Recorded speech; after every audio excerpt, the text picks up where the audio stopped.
as a kid, I liked all of the music, but I definitely identified more with the ska punk crowd because I didn't like the elitism of the skinheads and the rude boys.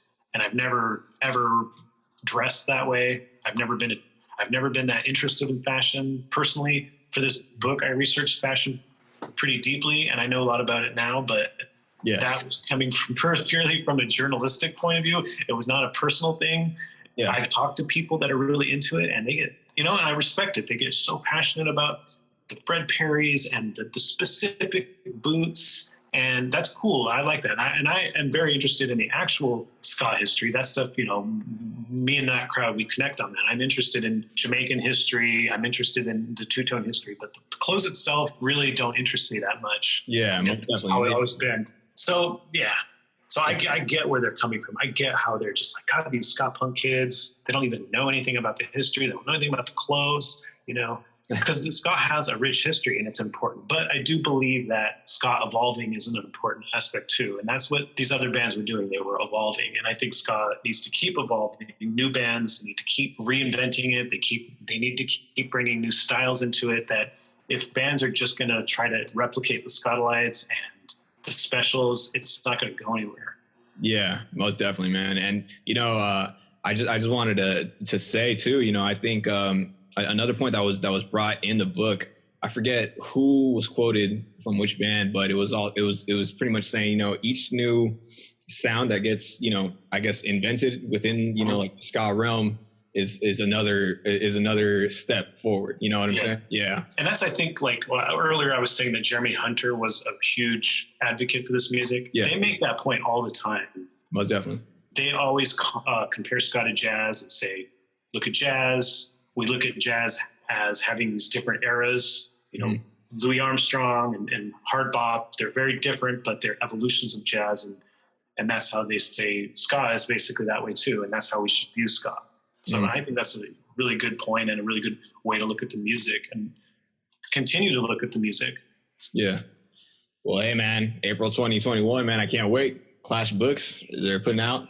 How'd you get in contact with Clash Books? So a friend of mine named Jeff Burke, who is, he used to be the head of a book press up in Portland, Deadite, which is like does horror fiction, like extreme horror fiction. Gotcha. Mm-hmm. He was a person that is a huge ska fan. And I was trying to get my proposal for In Defense of Ska to different publishers and agents. I wasn't getting anywhere. Gotcha. And I knew Jeff loved ska. I knew that Deadite was never going to publish a ska book because they didn't do nonfiction in general.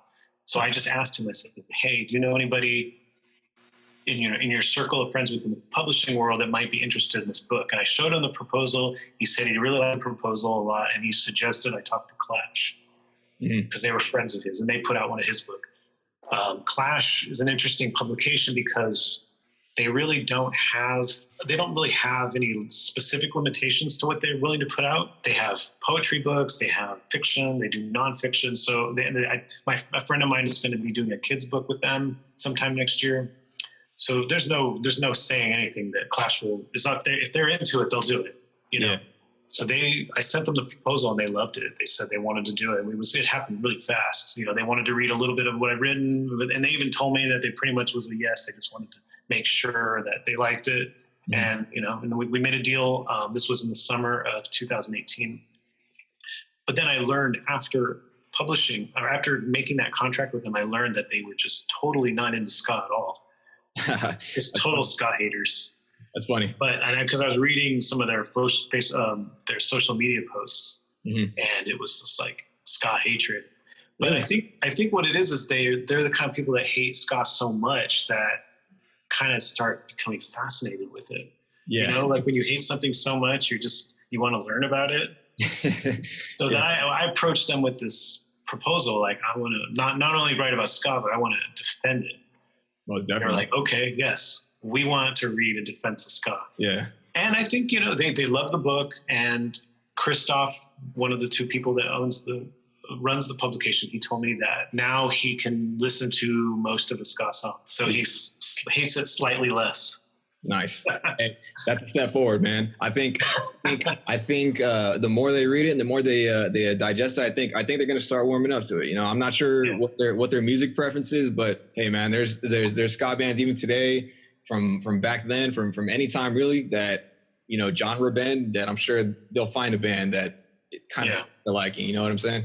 I think most people I've talked to that hate ska actually don't know much about it. Yeah. So that's actually one of the reasons why I feel like my book is great for people who don't like ska, because most likely they don't know enough about it and aren't familiar with enough bands to properly hate it. Mm-hmm. So I say you read the book, and either you properly hate it, you hate it with the knowledge, or you give it another shot and you learn more about it. Aaron Carnes, man, thank you so much, brother. Thank you. I really appreciate it. Is there anything that we can plug aside from In Defense of Ska coming out April 2021, or just keep posted for the book? Sure. I mean, I have a few things coming out related to the book, and I'll send you those links. Okay. I made a Spotify playlist soundtrack to the book, which I think is a pretty awesome collection of music. It's about 5.5 hours. Hell yeah. I am starting this month. Actually, I'm starting a Substack newsletter. People can sign up for that, and I'll be adding a podcast component in December, and we'll kind of be building off of that. So it'll be stuff related to ska, my book, but it'll also be stuff related to music journalism, just music journalism stuff I do in general. I'll just start adding some original reporting. I'll be expanding on stuff in my book. Anything I find interesting. So. Oh yeah. So I'll send you those links. You can show up to people and stuff. And you can go to my website at aaron-carnes.com, and it has everything on there. And also just want to say that my book is available for pre-order now. And the book actually releases in May, but if you order it from the website, from clashbooks.com as a pre-order, you'll get it in April. Oh yeah. So clashbooks.com, pre-orders. Clashbooks.com. And that's the place to pre-order it. It'll be available on Amazon and other bookstores probably December. For pre-order, but you can always get it right now. You can get it at clashbooks.com, and you'll get it a little early. Oh yeah, man. Thank you so much, brother. Bye-bye. Big up to Aaron Carnes for the time that he gifted us today. Remember to head to www.clashbooks.com and pre-order your copy of In Defense of Ska. And also visit aaron-carnes.com. Sign up for the official newsletter. Lastly, Aaron also has a Spotify playlist dedicated to the In Defense of Ska. Songs and bands mentioned in the book, it's a lot of ska. So if you have a Spotify subscription, remember, pull up that search bar, type in Defense of Ska. This is the SKA CAST.